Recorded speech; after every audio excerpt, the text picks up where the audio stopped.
Dear students, ఇప్పుడు మీకు ఒక యూనివర్సిటీ నుంచి ఒక గూగుల్ ఫామ్ వచ్చి పంపిస్తారు. ఆ గూగుల్ ఫామ్లో మీకు ఏంటంటే ఈ డాక్యుమెంట్స్ ఏం అప్లోడ్ చేశారు డిజీ లాకర్లో అనేటువంటి దాని మీద ఆ గూగుల్ ఫామ్ ఫిల్ చేయాలి. అయితే ముందు డిజీ లాకర్లో మీరు ఆల్రెడీ మొన్న ఈ ఏబిసి సర్టిఫికేట్ డౌన్లోడ్ చేసుకున్నారు. సో అది యాప్ డౌన్లోడ్ చేసుకోకుండా బ్రౌజర్లో కొంతమంది చేశారు, కొంతమంది యాప్ డౌన్లోడ్ చేసుకున్నారు. సో ఇప్పుడు సర్టిఫికేట్ అప్లోడ్కి సంబంధించి అయితే ముందు మీరు ఒక పని చేయండి. మీ మొబైల్లో ప్లే స్టోర్ యాప్ ఉంది కదా, ఈ ప్లే స్టోర్ యాప్ మీద క్లిక్ చేసిన తర్వాత దాంట్లో మీకు ఈ డిజీ లాకర్ అని చెప్పేసి మీకు ఒక యాప్ దొరుకుతుంది. ఇక డిజీ లాకర్ అని చెప్పేసి క్లిక్ చేస్తే ఒక యాప్ వస్తుంది. ఈ కింద చూడండి ఆప్షన్ ఉంది, ఆ డిజీ లాకర్ నేను ఆల్రెడీ ఇన్స్టాల్ చేస్తున్నాను. ఆ యాప్ని ఇన్స్టాల్ చేసుకుని అది ఓపెన్ చేయండి. ఓపెన్ చేసిన తర్వాత ఇలా గెట్ స్టార్టెడ్ అని వస్తుంది. అది క్లిక్ చేసిన తర్వాత సైన్ ఇన్ క్రియేట్ అకౌంట్ ఉంటుంది. మీరు ఆల్రెడీ అకౌంట్ క్రియేట్ చేసుకున్నారు. అకౌంట్ క్రియేట్ చేసుకోవడం వల్ల మీకు ఏబీసీ సర్టిఫికేట్ వచ్చింది. కాబట్టి అకౌంట్ క్రియేట్ చేసుకున్న వాళ్ళు సైన్ ఇన్లోకి వెళ్ళండి. సైన్ ఇన్లోకి వెళ్ళిన తర్వాత ఇక్కడ సైన్ ఇన్లో మొబైల్ నెంబర్ తోటి, యూజర్ నేమ్ తోటి, ఆధార్ ఐడి తోటి మీరు లాగిన్ అవ్వచ్చు. సో మీరు ముందు ఆధార్ ఐడితో లాగిన్ అవ్వండి. సో ఆధార్ ఐడితో లాగిన్ అవ్వాలనుకున్నప్పుడు మీ ఆధార్ ఐడిని క్రియేట్ చేసుకోండి, ఎంటర్ చేయండి. ఆధార్ ఐడిని ఎంటర్ చేసిన తర్వాత నెక్స్ట్ వెళ్తే మీ ఆధార్ నెంబర్తో లింక్ అయినటువంటి మొబైల్ నెంబర్కి ఓటీపీ వస్తుంది. లేదా మొబైల్ నెంబర్తో లాగిన్ అయినా సరే దాని మొబైల్ నెంబర్కి ఓటీపీ వస్తుంది. లేదా మీరు ఆల్రెడీ ముందు రిజిస్టర్ చేసుకున్నారు కాబట్టి ఆ రిజిస్టర్ చేసుకున్నటువంటి దానికి కూడా మీకు ఇక్కడ ఓటీపీ రావడానికి అవకాశం ఉంటుంది. సో ఓటీపీ వచ్చిన తర్వాత ఓటీపీ ఎంటర్ చేయండి. ఓటీపీ వచ్చింది. సో ఓటీపీ ఎంటర్ చేసిన తర్వాత మీరు సబ్మిట్ చేయండి. ఓటీపీని సబ్మిట్ చేస్తే మీకు ఏదైనా 6 డిజిట్ సెక్యూరిటీ పిన్ అడుగుతుంది. మీరు అప్పుడు ఆల్రెడీ ఒకసారి పిన్ ఎంటర్ చేశారు. ఆ పిన్ గుర్తున్నట్లయితే ఆ పిన్ ఎంటర్ చేయండి. 6 డిజిట్స్ ఉంటాయి. లేదనుకున్నట్లయితే ఫర్గెట్ పిన్ అని కొడితే ఫర్గెట్ పిన్లో సెట్ పిన్ అని అడుగుతుంది. ఆ సెట్ పిన్ చేసుకోండి. ఆ తర్వాత ఈ విధంగా వస్తుంది మీకు అకౌంట్. పైన ఆధార్ కార్డు కనపడుతుంది. ఆధార్ కార్డు కనపడితే ఈ విధంగా మీకు ఆధార్ నెంబర్ కనపడుతుంది. అలాగే ఇక్కడ సెర్చ్లో మీకు సెర్చ్ ఇష్యూలో మీకు అపార్ ఐడి, ఆధార్ ఐడి కనపడుతుంది మీకు. అయితే తర్వాత మెనూలోకి వెళ్ళండి. మెనూలోకి వెళ్ళిన తర్వాత మై డ్రైవ్ అని చూడండి. ఈ డ్రైవ్ చూడండి, ఇక్కడ డ్రైవ్ అనే ఆప్షన్ ఉంది. ఆ డ్రైవ్లోకి వెళ్ళండి. అక్కడ డాక్యుమెంట్స్, ఎడ్యుకేషన్ అండ్ హెల్త్ అని ఉంది.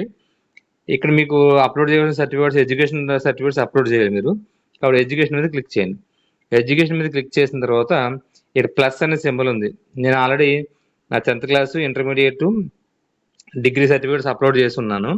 కాబట్టి మీరు కొత్తగా అప్లోడ్ చేయాలనుకున్నప్పుడు ప్లస్ సింబల్ మీద క్లిక్ చేయండి. అప్పుడు మీకు 2 ఆప్షన్స్ కనపడతాయి, అప్లోడ్ ఫైల్స్, కెమెరా. కెమెరా మీద క్లిక్ చేస్తే మీరు ఆల్రెడీ ఏదైనా 10th క్లాస్ సర్టిఫికేట్ ఏమైనా ఉన్నట్లయితే అది మీరు ఈ విధంగా కింద పెట్టుకుని నీట్గా ఫోటో తీసుకుని అప్లోడ్ చేసుకోవచ్చు.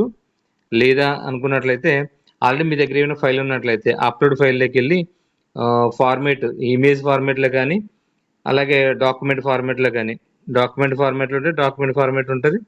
సో డాక్యుమెంట్లో మీరు సెర్చ్ చేసుకున్నట్లయితే ఏమైనా క్లిక్ చేసుకుని ఆల్రెడీ సేవ్ చేసుకుని డాక్యుమెంట్ ఫార్మేట్లోకి వెళ్ళాం.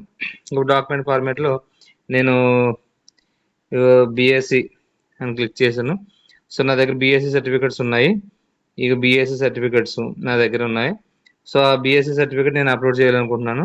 అప్లోడ్ చేసుకోవచ్చు. ఇక ఆల్రెడీ నేను అప్లోడ్ చేస్తున్నాను కాబట్టి అది అప్లోడ్ అవ్వదు. అలాగే మీరు ఏదైనా అప్లోడ్ చేయాలనుకున్నప్పుడు సర్టిఫికేట్స్ ఈ విధంగా మీరు ఈ డాక్యుమెంట్ ఫైల్లోకి వెళ్ళి అప్లోడ్ కొట్టినట్లయితే అప్లోడ్ అయిపోతుంది. అప్లోడ్ అయిపోయినట్లయితే అయిపోయిన తర్వాత ఈ విధంగా మీకు కనపడుతుంది. ఫర్ ఎగ్జాంపుల్గా దీన్ని క్లిక్ చేయండి.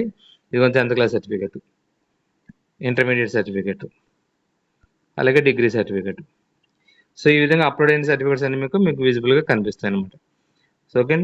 సో ఈ విధంగా సబ్మిట్ అయిపోయిన తర్వాత మీరు మీకు ఎప్పుడైనా సరే ఈ డిజీ లాకర్ డ్రైవ్ మీ దగ్గర ఉంటుంది కాబట్టి మీరు ఎప్పుడైనా సరే ఏ ఆఫీస్కి వెళ్ళినా లేదంటే ఏ ఎంప్లాయ్మెంట్ అదే మన జాబ్కి వెళ్ళినా ఎక్కడికి వెళ్ళినా సరే మీ సర్టిఫికేట్స్ హార్డ్ కాపీ కాకుండా మీరు ఇలా మొబైల్లో సాఫ్ట్ కాపీ పెట్టుకెళ్ళి వాళ్ళకి ఒరిజినల్స్గా మీకు చూపించవచ్చు.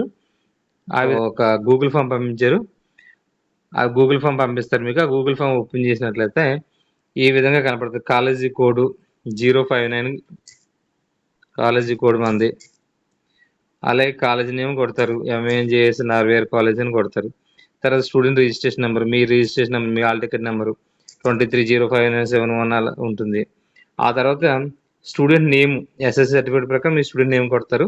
అలా course degree UG course click చేస్తారు. తర్వాత బీకామ్, తర్వాత నేమ్ ఆఫ్ ద డిపార్ట్మెంట్, ఇప్పుడు బయోటెక్నాలజీ అయితే బయోటెక్నాలజీ, కెమిస్ట్రీ అయితే కెమిస్ట్రీ, అలాగే బీఎస్సీ సిబిజెడ్ అయితే సిబిజెడ్, ఈ విధంగా ఇక్కడ రాయండి. తర్వాత అడ్మిటెడ్ ఇయర్, ఏ సంవత్సరం అడ్మిట్ అయ్యారు, 2022లో అడ్మిట్ అయ్యారా, 23లో అడ్మిట్ అయ్యారా, లేదా 21లో అడ్మిట్ అయ్యారా రాయండి. ఆ తర్వాత మీ సర్టిఫికేట్స్ ఏమి అప్లోడ్ చేశారు, 10th క్లాస్ అప్లోడ్ చేశారు, ఇంటర్మీడియట్ అప్లోడ్ చేస్తారు. ఏమన్నా polytechnic, ITI certificates, diploma certificates ఏమైనా ఉంటే అవి అప్లోడ్ చేస్తారు.